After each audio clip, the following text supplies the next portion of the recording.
Good morning, class 12 B. Today we will start new chapter, lesson number 3, current electricity. Current electricity में सबसे पहले आपको मालूम होना चाहिए कि इलेक्ट्रिक करंट क्या होता है.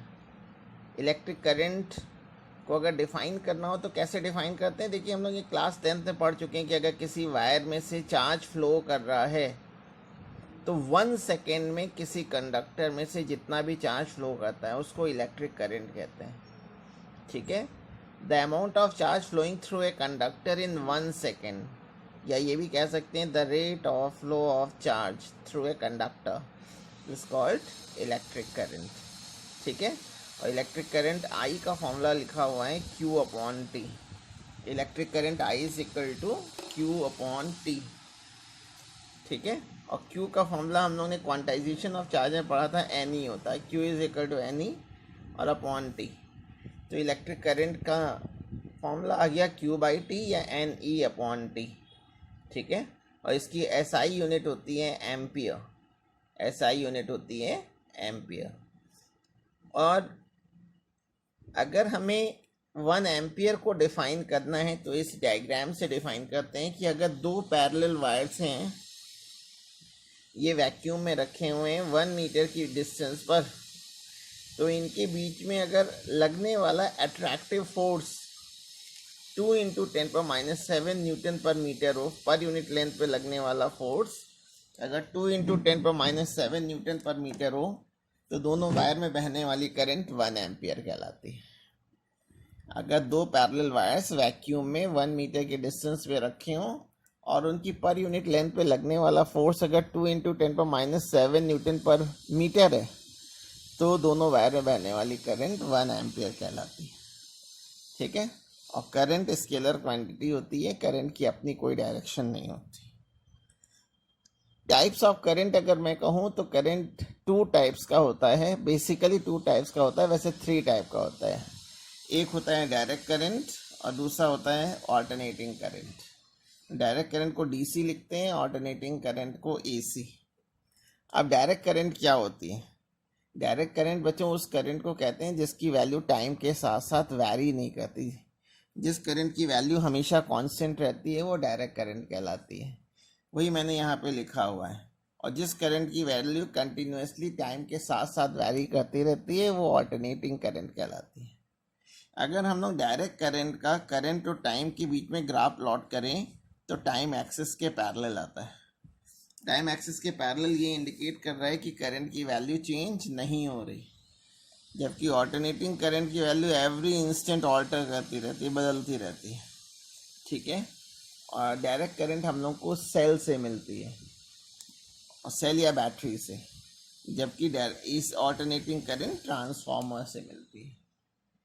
हम लोग को एक नया टर्म पढ़ना है और मोस्ट इम्पॉर्टेंट टर्म पढ़ना है, ड्रिफ्ट वेलोसिटी. थ्योरी में मैंने जितना लिखा है उतना आपको लिखना है. Drift velocity. देखिए, सभी को मालूम है, आप भी जानते हो कि कोई कंडक्टर अगर है तो हर एक कंडक्टर, यानी सभी मेटल्स गुड कंडक्टर होते हैं, हर एक कंडक्टर्स में फ्री इलेक्ट्रॉन्स होते हैं. और ये फ्री इलेक्ट्रॉन्स कंडक्टर के भीतर रैंडम मोशन करते रहते हैं, किसी फिक्स डायरेक्शन में मूव नहीं करते, जैसे इस डायग्राम में दिखाया हुआ है. रैंडमली फ्री इलेक्ट्रॉन्स मूव करते रहते हैं, सिमिलर टू गैस मॉलिक्यूल. जैसे गैस को अगर किसी सिलेंडर में बंद कर दें तो गैस के मॉलिक्यूल रैंडम मोशन करते हैं, वैसे ही कंडक्टर के अंदर के फ्री इलेक्ट्रॉन्स भी रैंडम मोशन करते रहते हैं. ठीक है. और उनकी जो वेलोसिटी होती है वो 10 टू द पावर 5 यानी 1 लाख मीटर पर सेकेंड की वेलोसिटी से रैंडमली मूव करते रहते हैं. तो इनकी जो एवरेज वेलोसिटी होगी सारे इलेक्ट्रॉन्स की, वो 0 होगी, क्योंकि किसी एक पर्टिकुलर डायरेक्शन में वो नहीं जा रहे. लेकिन जैसे ही इस कंडक्टर को आप किसी सेल से कनेक्ट करेंगे तो सेल का काम होता है पोटेंशियल डिफरेंस प्रोड्यूस करना, यानी एक टर्मिनल को पॉजिटिव और दूसरे टर्मिनल को नेगेटिव बना देना. और जैसे ही सेल से कनेक्ट करेंगे एक इलेक्ट्रिक फील्ड प्रोड्यूस होगी जिसकी direction away from positive charge towards the negative charge होगी. एक इलेक्ट्रिक फील्ड प्रोड्यूस होगी.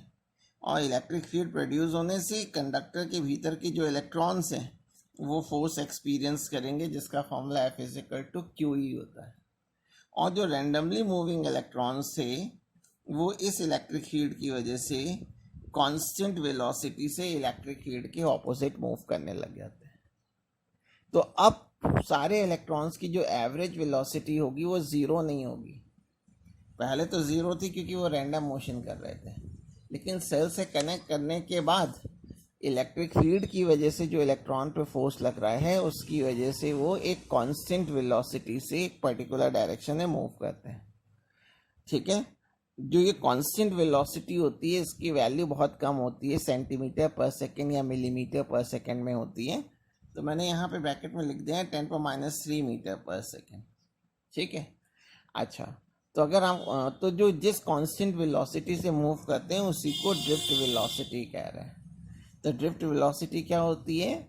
सेल से कनेक्ट करने के बाद इलेक्ट्रॉन की जो एवरेज वेलोसिटी होती है इन ए पर्टिकुलर डायरेक्शन, उस वेलोसिटी को हम लोग ड्रिफ्ट वेलोसिटी कहते हैं। अगर ड्रिफ्ट वेलोसिटी की डेफिनेशन आएगी तो ये 3 लाइनें हम लोग डेफिनेशन में लिख देंगे। The average velocity of electron in a particular direction when it is connected with a cell is called its drift velocity. ठीक है, अच्छा, कई बार ड्रिफ्ट वेलोसिटी का एक्सप्लेनेशन आता है तो एक्सप्लेनेशन है पूरा लिखेंगे, यानी जब कंडक्टर को सेल से कनेक्ट नहीं किया तो उनकी क्या पोजीशन थी और सेल से कनेक्ट के बाद करने के बाद क्या हुआ। अब मेरी जो नेक्स्ट हेडिंग है वो है expression for drift velocity. Drift velocity को आप फॉर्मूला डिराइव करना है। तो देखिए, अभी हम लोग पीछे बता चुके हैं कि जब किसी कंडक्टर को सेल से कनेक्ट करते हैं तो एक इलेक्ट्रिक फील्ड प्रोड्यूस होती है। इलेक्ट्रिक फील्ड को ई से लिखते हैं और इस फील्ड की वजह से इलेक्ट्रॉन फोर्स एक्सपीरियंस करेगा और जो फोर्स होगा वो हमेशा इलेक्ट्रिक फील्ड के ऑपोजिट।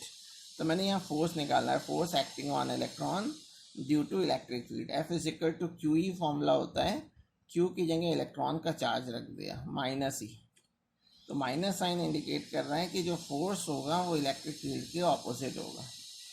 और F का फॉर्मूला MA जानते हैं, F is equal to MA या A is equal to F/m। F की वैल्यू ये मैंने यहाँ पुट कर दी। तो इतना एक्सेलरेशन से इलेक्ट्रॉन्स मूव करेंगे। देखिए, जब तक आपने कंडक्टर को सेल से कनेक्ट नहीं किया था तब तक इलेक्ट्रॉन की एवरेज वेलोसिटी ज़ीरो थी, यानी सेल से कनेक्ट करने से पहले यानी इनिशियली इलेक्ट्रॉन की जो एवरेज वेलोसिटी ज़ीरो थी। लेकिन जब सेल से कनेक्ट कर देंगे तो एवरेज वेलोसिटी ड्रिफ्ट वेलोसिटी के बराबर हो जाती है, फाइनल वेलोसिटी हो गई।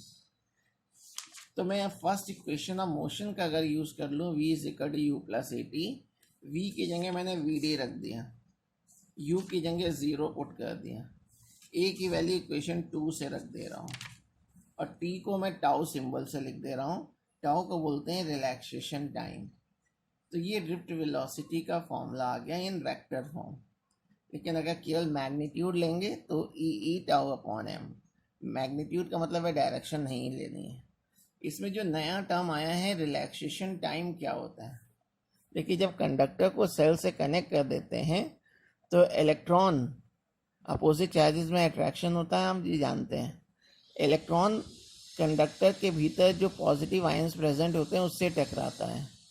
एक पॉजिटिव आयन से टकराने के बाद जब वो दूसरे पॉजिटिव आयन से टकराता है तो जितना टाइम लगता है, the time interval of two successive collision of electron with positive ions, the time interval of two successive collision of electron with positive ions is called relaxation time। ये मैं लिख नहीं रहा हूँ लेकिन आपको लिखना है। इस हेडिंग के बाद रिलैक्सेशन टाइम हेडिंग डालेंगे और उसमें जो डेफिनेशन बोल रहा हूँ उसको एक बार मैं तीसरी बार बोल रहा हूँ, the time interval for two successive collision of electron with positive ions is called relaxation time. अब एक नेक्स्ट हेडिंग है mobility, mobility of charge carriers. Electron की जो ड्रिफ्ट वेलोसिटी थी अगर उसको इलेक्ट्रिक फील्ड से डिवाइड कर दें, यानी drift velocity of charge carriers per unit electric field is called mobility. VD का ये फॉर्मूला प्रूव किया है, ई टाउ अपॉन एम, वो रख दिया वीडी की जगह, अपॉन में ई था, ई कैंसिल हो गया तो मोबिलिटी का एक फॉर्मूला ये भी आ गया। ठीक है, और इसकी यूनिट लिखनी है तो वेलोसिटी की यूनिट मीटर पर सेकेंड लिख दी, और इलेक्ट्रिक फील्ड की यूनिट न्यूटन पर कूलम होती है, तो इससे मोबिलिटी की यूनिट आ गई। ठीक है। अच्छा, अब करंट और ड्रिफ्ट वेलोसिटी में क्या रिलेशन है? Relation between current and drift velocity. ये मैंने एक कंडक्टर दिखा दिया है जिसका area of cross section capital A है और लेंथ स्मॉल एल है, और सेल से कनेक्ट करने के बाद मैंने लेट कर लिया कि आई करंट सर्किट में फ्लो कर रही है। ठीक, तो करंट का फॉर्मूला हम लोग जानते हैं, current I is equal to होता है क्यू बाई टी। अब मैं ये पता करूँगा कि कंडक्टर के अंदर चार्ज कितना है और उसको कितना टाइम लग रहा है। देखिए, अगर इस कंडक्टर की लेंथ अगर एल ले लें तो इलेक्ट्रॉन को एक एंड से दूसरे एंड तक जाने में कितना टाइम लगेगा? टाइम अगर निकालना है तो टाइम का फॉर्मूला होता है डिस्टेंस अपॉन स्पीड। तो ये डिस्टेंस तो स्मॉल एल है और स्पीड है वी डी, तो टाइम मैंने निकाल लिया डिस्टेंस अपॉन स्पीड फॉर्मूले से। ठीक है। अब मैं ये पता करने जा रहा हूँ कि इस कंडक्टर के अंदर टोटल चार्ज कितना है। चार्ज क्यू का फॉर्मूला होता है एन ई, चार्ज का फॉर्मूला होता है एन ई। मैंने यहाँ कैपिटल एन सिंबल यूज़ कर लिया टोटल इलेक्ट्रॉन्स के लिए।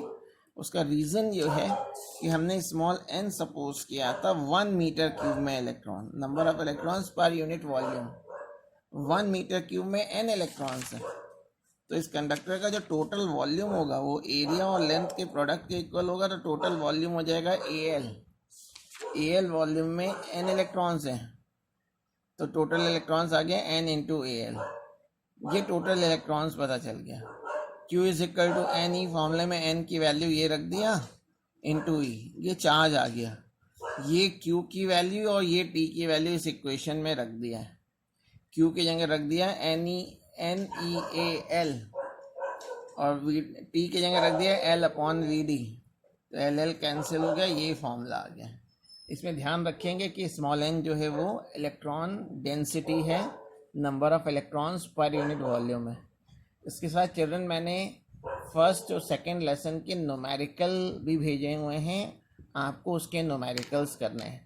ठीक है, लेसन नंबर 1 और 2 के NCERT के न्यूमेरिकल के सॉल्यूशन में भेज रहा हूँ, उसको आपको साथ में करना है। आज के लेक्चर में बस यहीं तक करना है।